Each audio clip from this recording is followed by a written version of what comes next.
ప్రైజ్లాడండి. ఈ దినం దేవుని అర్థం చూసుకుందామా రండి. చిన్న విషయం అండి. సర్వ సృష్టిలోన దీవరాశులంతా నీదు మహిమని ప్రస్తుతించగా, స్వరమెత్తి పాడి నీ మహిమ కార్యములను ప్రతి స్థలమునందు ప్రకటించదా.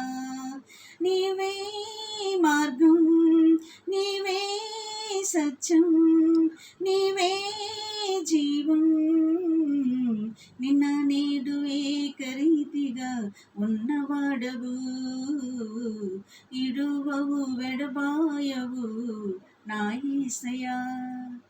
మోషే గారు ఇజ్రాయేల్ ప్రజల కాడికి వెళ్తున్నాడు.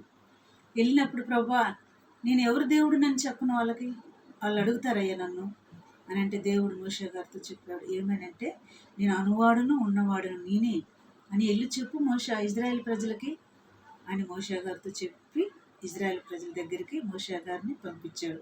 సరే, ఈ దినం మరి సామెతల గ్రంథం 2వ అధ్యాయము 4వ వచనం మనం చూసుకుందామండి. ఎండిని వెతికినట్లు దానిని ఎతికిన ఎడల, దాచబడిన ధనముని వెతికినట్లు దానిని వెతికిన ఎడల, యెహోవా యందు భయభక్తులు కలిగి ఉండుట ఎటుదో నువ్వు గ్రహించెదవు. ఎండిని ఎతికినట్లు దాచబడిన ధనమును మనం ఎలా ఎతుకుతాం? అది కనపడకపోతే ఎంత ఆతురతతో ఎతుకుతాం, ఎంత కంగారుతో వెతుకుతాం. అలా ఎతకమంటున్నాడు. నా వాక్యమును, నా మాటలని, నా నీతిని, నా రాజ్యమును అలా ఎత్తుకోము అని అంటున్నాడు. అప్పుడు యెహోవా యందు భయభక్తులు కలిగి ఉండుట ఎట్టుదో నువ్వు గ్రహించదు అని చెప్తున్నాడు ఇక్కడ. మరి అంత మాత్రంగా దేవుణ్ణి గూర్చిన జ్ఞానం కూడా మనకి లభిస్తుందంట. ఆయనను వెతికితే, ఆయన మాటలను వెతికితే ఆయన గూర్చిన జ్ఞానము మనకి లభిస్తుందంట. దేవుడు నేర్పిస్తాడంటండి. మరి ఈ సమయంలో మరి ఇది యెహోవా మరి దేవుడు చెప్పిన మరి ఈ మాటలను మనం బట్టి ప్రార్థన చేసుకుందామా? మరి తెలివి వివేచను ఆయన నోటి నుండి వచ్చును, ఆయన యథార్థవంతులను వర్ధిల్ల చేయును. ఈ దిన వాగ్దానం అండి ఇది.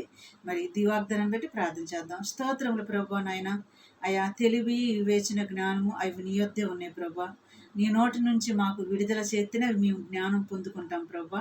అటు జ్ఞానం మాకు మా బిడ్డలకు దయచేసి సహాయం చేయమని మమ్మల్ని అందరూ నిరాకరణ సిద్ధపరచమని నజరేయుడైన యేసుక్రీస్తు నామములో అడిగి వేడుకుంటున్నాను తండ్రి. ఆమేన్. God bless you.